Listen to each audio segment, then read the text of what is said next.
Chers frères et sœurs, en cette heure de midi, en mariale par excellence, je suis heureux de vous accueillir à cette table comme hôte pour déjeuner cette miséricorde, manger cette miséricorde, goûter cette miséricorde de Dieu. Aujourd'hui, effectivement, notre thème, c'est un Dieu de miséricorde. Alors, nous faisons mémoire ce jour du dernier repas de Jésus avec ses disciples. Au moment de ce repas, nous le savons que Jésus a institué l'Eucharistie, que nous célébrons encore jusqu'à aujourd'hui. Il a institué aussi le lavement des pieds. C'est un petit peu cette icône que j'ai voulu mettre là pour symboliser le jeudi saint, pieds de ses apôtres. Et à travers ces deux actes qui sont des actes forts, majeurs, Jésus nous révèle en fait quelque chose de puissant sur la miséricorde. Il nous montre que celle-ci doit être reçue comme un don gratuit.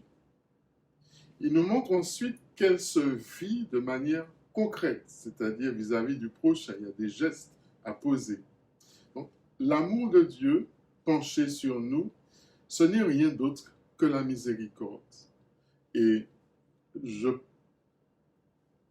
crois, je peux dire avec vous, que c'est certainement le plus grand cadeau que le Seigneur puisse nous faire. Parce qu'aux yeux de Dieu, vous et moi, nous sommes uniques. Et il faut oser le croire, mais le croire profondément. Et vous savez qu'il y a 3 mots hébreux qui sont employés pour désigner en fait l'amour de Dieu. Tout d'abord, le premier mot, c'est Rehem, qui désigne, vous serez étonné, l'utérus, c'est-à-dire l'avènement de la vie. Et Dieu vit que cela était bon. Alors, la vie vient, Dieu bénit la vie. C'est un terme bienveillant, bon, c'est une naissance. C'est donner en fait à l'autre un espace pour qu'il puisse exister, pour qu'il puisse naître, pour qu'il puisse vivre.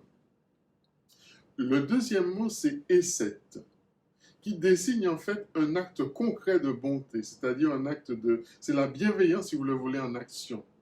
Et dans cette Esset-là aussi, il y a la notion de durée et donc de fidélité. C'est-à-dire qu'il n'y a pas de limite au don de Dieu dans la miséricorde. Dans la catéchèse de l'Église latine, il y a un commentaire de la phrase du credo, cette phrase du credo dans laquelle il est dit « Il est descendu aux enfers ». Ce commentaire dit que c'est véritablement au cœur des ténèbres, c'est-à-dire dans les entrailles de miséricorde, dans les entrailles de la terre, c'est-à-dire là où la mort a été semée, que la parole de salut, c'est-à-dire Jésus lui-même, va. Et celui qui entend cette parole-là sera sauvé. Donc, les morts entendent la parole de vie pour pouvoir se lever, pour ressusciter avec le Christ, afin que nul ne soit perdu. Il va à la recherche de chacune des brebis. C'est vrai, nous le savons qu'après la chute, Adam, qu'est-ce qu'il a fait? Il se cache. Tout simplement parce qu'il a peur de Dieu, il a peur du jugement. Or, Dieu l'appelle. Donc Dieu l'appelle avec bonté, tout en dévoilant son péché, c'est vrai. Donc, pourtant, c'est ce ton bienveillant-là qui fait sortir l'homme et la femme de leur cachette où ils se sont enfermés. Alors, il y a plein d'exemples. L'exemple de Marthe Robin, fondatrice des Foyers de Charité avec le père Finet à Châteauneuf-de-Galore. Elle a donné sens à sa souffrance, à ses stigmates. C'est-à-dire, elle les a accueillis, non pas comme une souffrance, mais comme une grâce. C'est-à-dire, en vivant, en fait, pour les autres, rappelez-vous toutes ces personnes qui passaient la voir, qui passaient demander un conseil, et elle va même offrir, en fait, ses souffrances pour les retraitants, en fait, du monde entier. Vous avez aussi des personnes qui, malheureusement, ont demandé l'euthanasie. Nous avons eu des fois quelques affaires il y a quelques années de cela, que nous n'avons pas, je dirais, à en juger, mais nous devons faire confiance, c'est-à-dire en la miséricorde du Seigneur pour ces personnes-là. C'est-à-dire en posant cet acte-là, le Seigneur, lui, il envoie un surcroît de vie là où il n'y a que ténèbres. Et puis vous avez un troisième mot qui est aîné. Ce terme, en fait, il évoque la grâce, il évoque la gratuité. Prenons le temps de lire Laudato aussi, prenez le temps de le lire, notamment au numéro 65, où le pape François rappelle la grande dignité de la personne humaine à cause justement dont l'amour, Dieu visite cette personne-là. Donc ça veut dire que la miséricorde consiste tout simplement à rendre à l'autre sa dignité, c'est-à-dire à savoir regarder l'autre, non pas avec mon regard de vengeance, mais à savoir regarder l'autre selon le plan de Dieu sur lui. Vous voyez là que nous sommes dans un chemin qui est un chemin d'une véritable sagesse. Par exemple, en Jérémie 5,15, « Avant que tu ne sois dans le sein de ta mère, je t'ai connu, dit le Seigneur. » Donc ça veut dire que chacun est nécessaire. Il faut donc nous entraider parce que celui qui est aidé devient ensuite celui qui aide. C'est ça, Lazare, Dieu a aidé. Et le numéro 86 aussi de Laudato aussi insiste en fait sur cette solidarité-là, sur l'entraide et sur aussi le salut, c'est-à-dire qu'on se supplée l'un l'autre. Chacun est un reflet de la bonté divine et un reflet qui est complété en fait par le reflet de l'autre. Regardons aussi le texte de Jésus avec la Samaritaine, c'est dans l'évangile de Jean, chapitre 4e. Là encore, là, nous avons un exemple de miséricorde. Dieu, pour chacun de nous, Jésus lui propose en fait un chemin de conversion à cette femme. Voilà, voilà, tu as combien de maris, quitte cela. Et puis, elle sort de son péché et elle va elle-même devenir évangélisatrice de tout son village, en fait. Donc, vous voyez, j'ai reçu, mais j'aide les autres. Donc, la vérité qui nous rend libres, l'esprit vous conduira vers la vérité tout entière. Donc, accueillir la miséricorde, n'est-ce pas l'urgence spirituelle du temps présent? Parce que nous ne sommes qu'un seul corps. Et je crois que le remède qu'il faut à l'homme aujourd'hui, je crois que le remède, c'est pas le vaccin Pfizer ou je ne sais pas trop quoi, le remède, le vaccin qu'il nous faut, c'est vraiment la miséricorde divine, qui s'incarne à travers le pardon échangé avec Dieu et entre nous. Sinon, nous sommes condamnés à une tristesse mortelle, une tristesse intérieure. Alors ce midi, j'aimerais vous parler de la miséricorde divine, non pas avec Sœur Faustine, nous lui réserverons la primeur pour la fête de la divine miséricorde, mais avec Sainte Thérèse de l'Enfant Jésus, parce qu'elle aussi, elle est un chantre de cette miséricorde. Il suffit simplement de prendre le manuscrit A de l'histoire d'une âme qui commence en fait par Seigneur, les miséricordes du Seigneur.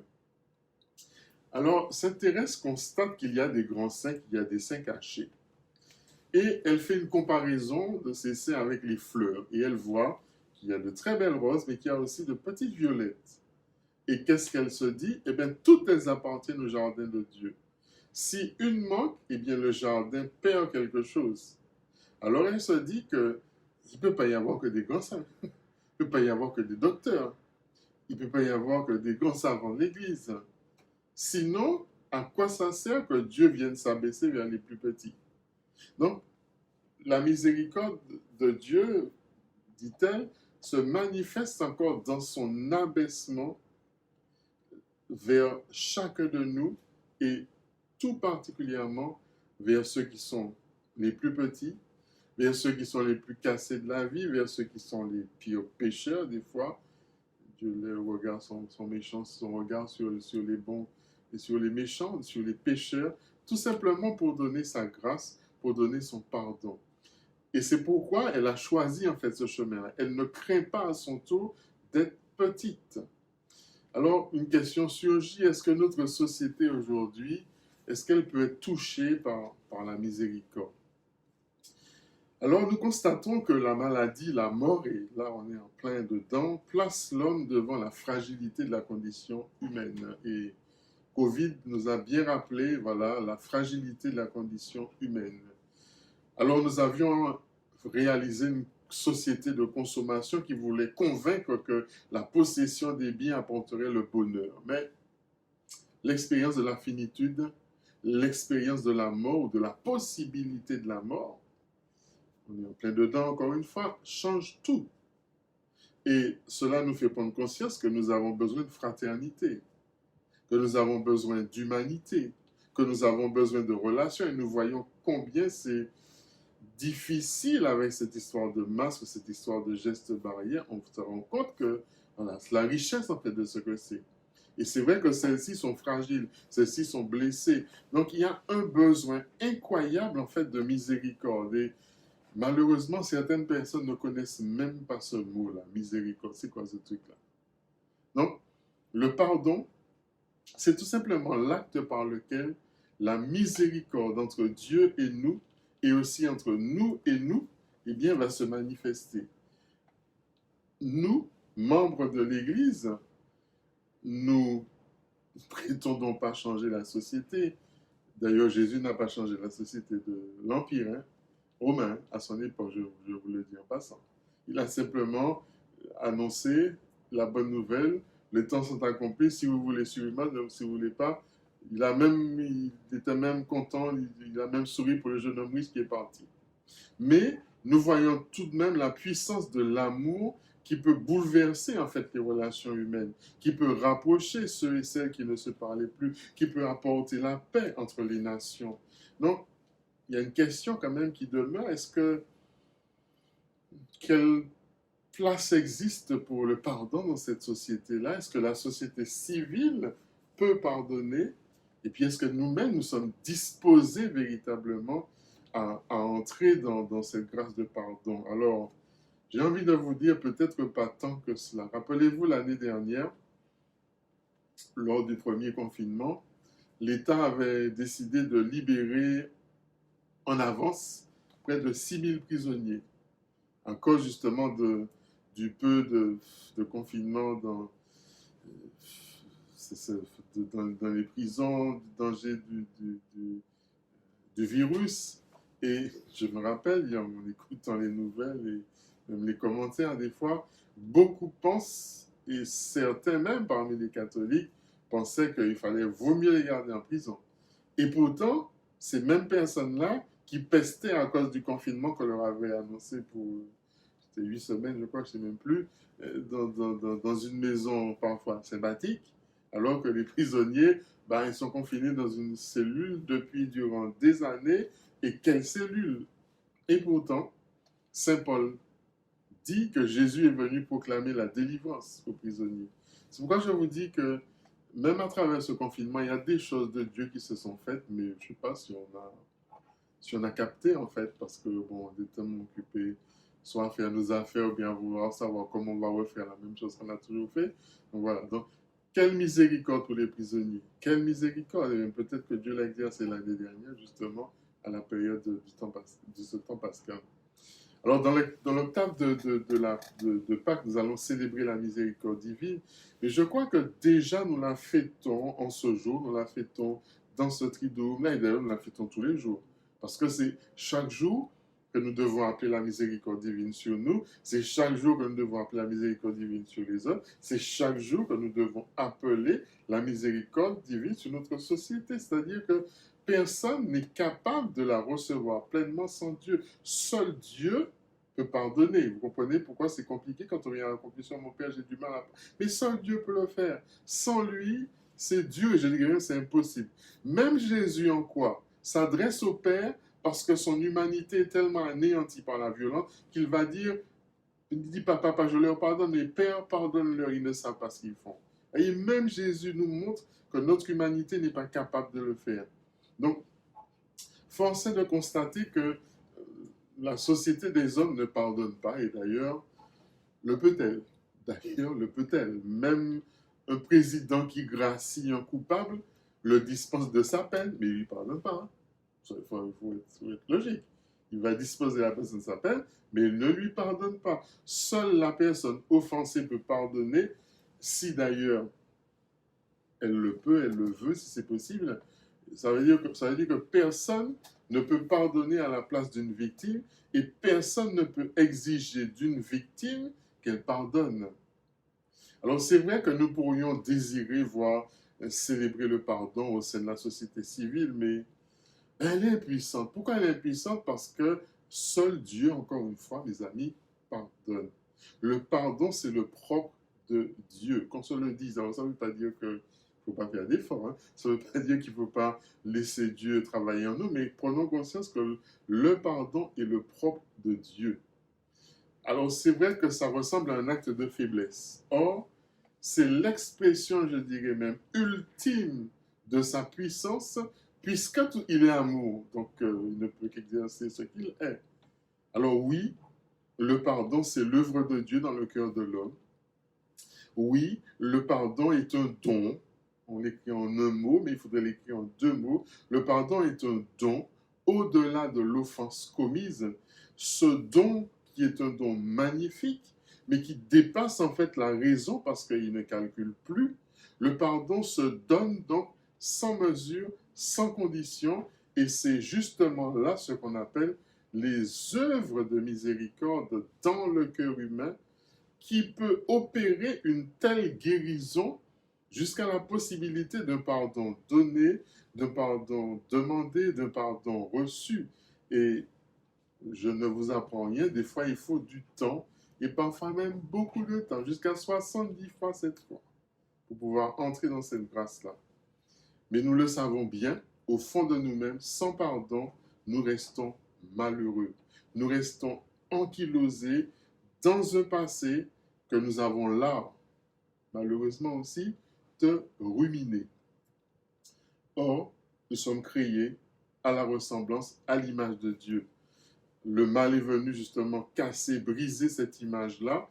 Et de fait, toute notre vie est donc dans une espèce de tension pour cheminer vers cette image perdue à cause du mal commis, du mal subi. Et le chemin vers le pardon vécu entre les personnes pour renouer leur relation avec Dieu dans le sacrement de l'amour, eh bien, nous replace en fait dans notre dimension filiale. Nous retrouvons notre place de fils et de filles dans le cœur, dans la maison commune qui est l'Église. Et c'est à ce moment-là seulement que la joie divine, je dirais la joie divine, la vraie joie peut revenir.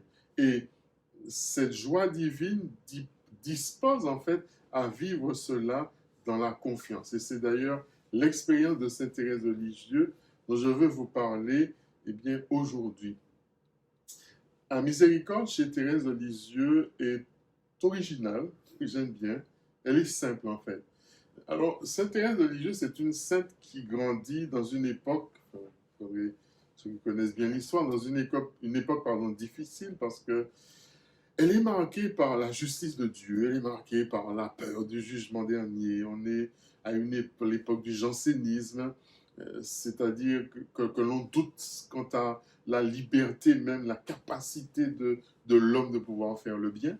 Donc il faut tout le temps s'amender, il faut faire pénitence, il faut faire... voilà, il y a plein de choses, des tortures des fois à soi-même pour montrer que voilà, on est bon, quoi. Vous avez du mal pour montrer qu'on est bon. C'est terrible. Hein?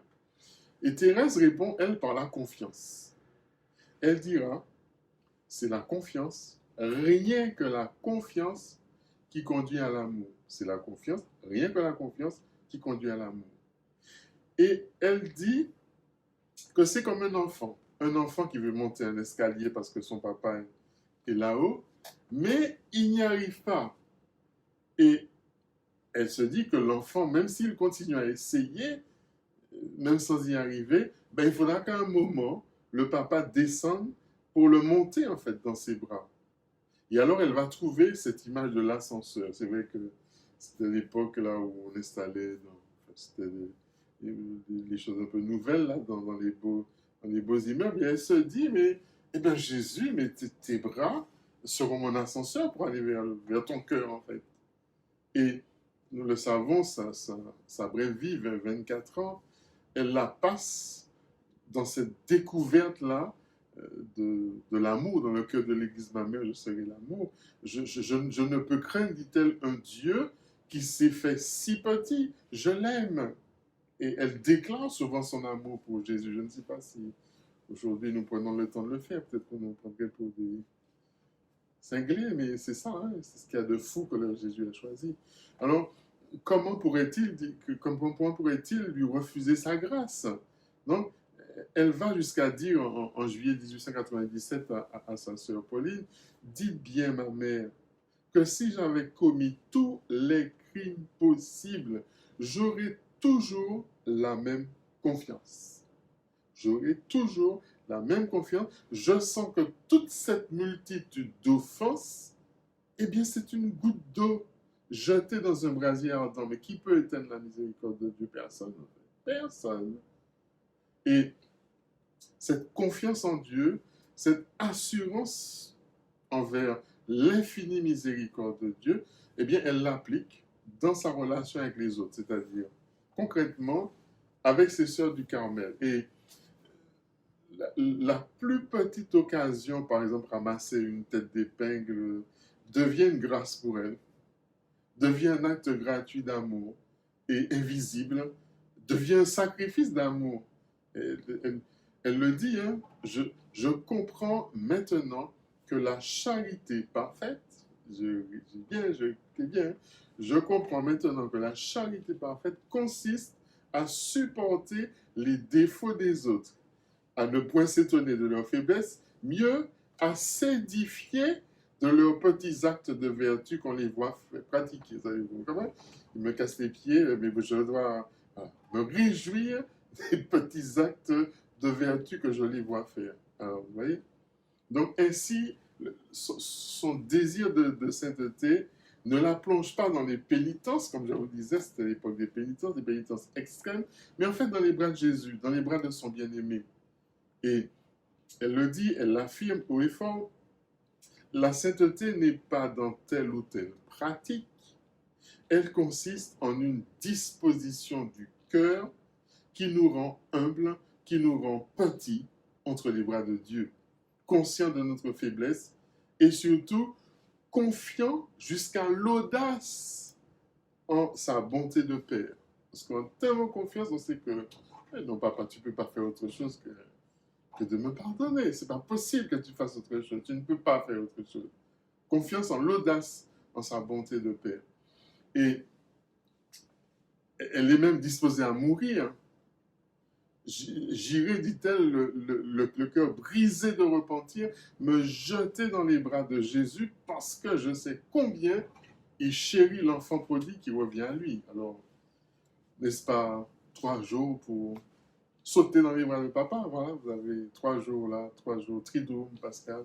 C'est peut-être une occasion que l'enfant prodigue qui en vous revienne. Et dans l'ultime murmure de sa vie, au soir de sa mort, elle déclare « Je ne me reprends pas de m'être livré à l'amour, je l'aime.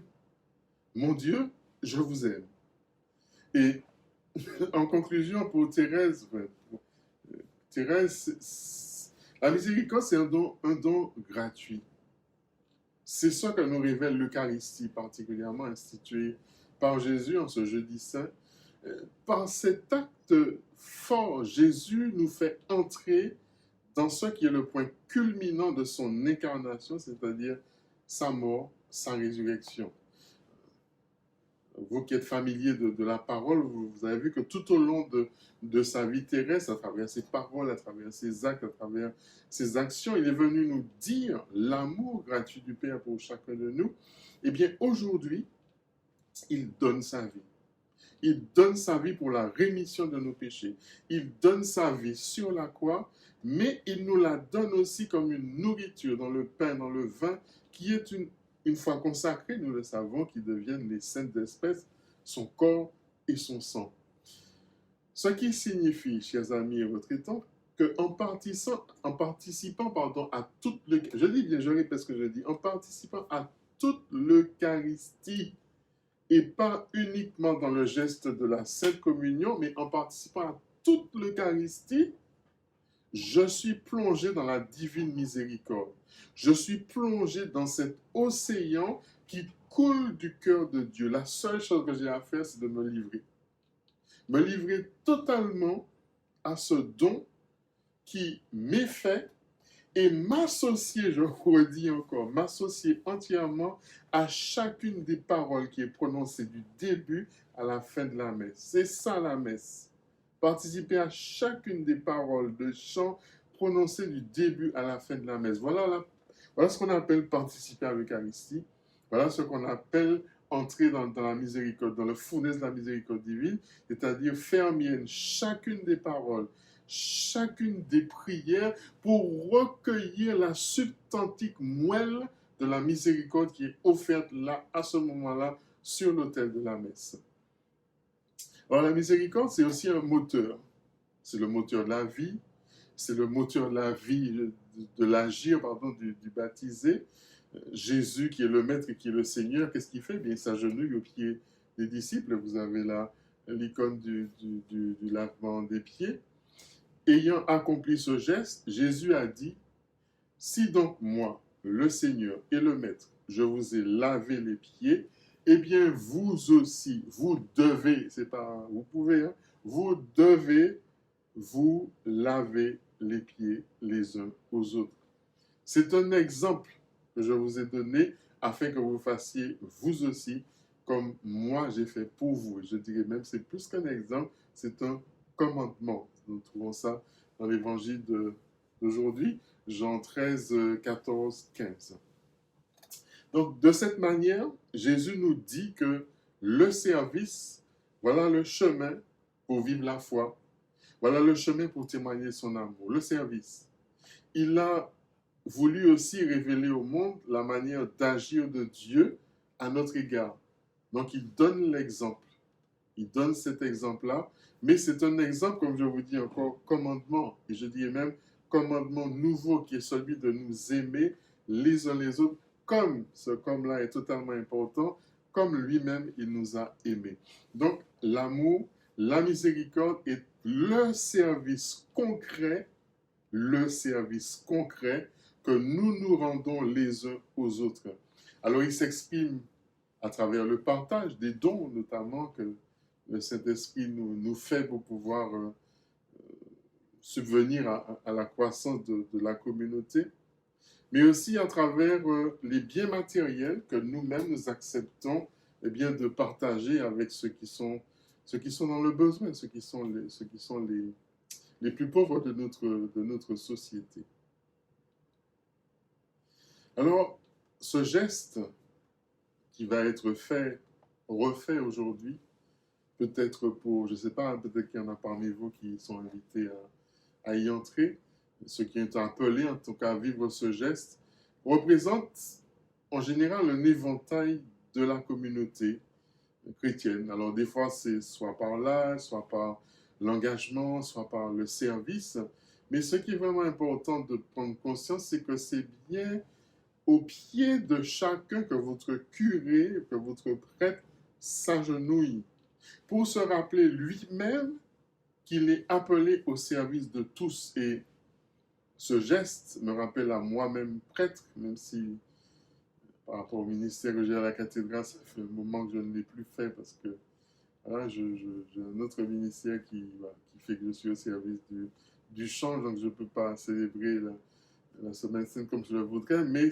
tout de même ce geste me rappelle et me renouvelle dans le cœur même de ma mission, mais aussi dans l'appel, c'est-à-dire pour le témoignage de chaque baptisé, pour qu'il se laisse toucher par Jésus, à accomplir son geste et à faire aussi, lui, à son tour, œuvre de miséricorde. Et justement, réveillons notre mémoire sur les œuvres de miséricorde, même si l'année de la miséricorde nous a permis à loisir de pouvoir les rabâcher, je dirais même. Alors, quelles sont ces œuvres de miséricorde? Eh bien, il y en a deux types. Enfin, l'Église nous enseigne deux types de miséricorde, je vous rappelle. Les miséricordes corporelles, c'est ce qu'on appelle les miséricordes corporelles, et puis aussi les miséricordes spirituelles, les œuvres de miséricorde, corporelles, les œuvres de miséricorde spirituelle. Dans les premières, alors nous trouvons donner à manger aux affamés, donner à boire à ceux qui ont soif, vêtir ceux qui sont nus, accueillir ceux qui sont étrangers, assister nos frères et sœurs malades. C'est la mission notamment de nos frères et sœurs infirmiers, médecins en ce moment, visiter les prisonniers, ensevelir les morts. Et puis les œuvres de miséricorde spirituelle, c'est conseiller ceux qui sont dans le doute. Vous êtes des conseillers spirituels, je ne sais pas si vous le savez. Nous sommes des conseillers spirituels. Enseigner les ignorants. Alors non pas en les écrasant avec notre grand savoir, mais tout simplement comme Jésus lui-même aurait fait. Avertir les pécheurs, parce que mon frère qui tombe dans le trou, je ne vais pas le laisser là. Donc fais attention mon frère. Après il n'écoute pas ça, c'est lui. Ensuite, consoler ceux qui sont affligés, pardonner les offenses, supporter patiemment les personnes ennuyeuses. Prier Dieu à la fois pour les vivants et aussi pour les morts. Alors en ce jeudi, où nous faisons mémoire du dernier repas du Christ avec ses disciples, et que nous vivons le premier des offices du Triduum Pascal, c'est important, le premier des offices du Triduum Pascal, contemplons en Jésus-Christ la miséricorde du Père et demandons-lui surtout de pouvoir l'accueillir et vivre en fait d'un cœur qui soit sincère, d'un cœur qui soit renouvelé. Voilà pour la nourriture d'aujourd'hui. J'espère qu'elle a été conséquente, qu'elle a remémoré, en tout cas qu'elle a réveillé, je dirais, la cendre qui était là et qu'elle a commencé à rallumer, parce que je ne vous ai rien appris de nouveau, et simplement réveiller en vous, je dirais, cet esprit de la miséricorde. Et puis je vous retrouve demain autour du pardon et de la réconciliation. Soyez vraiment bénis. Je vous souhaite une belle entrée dans ce Triduum Pascal.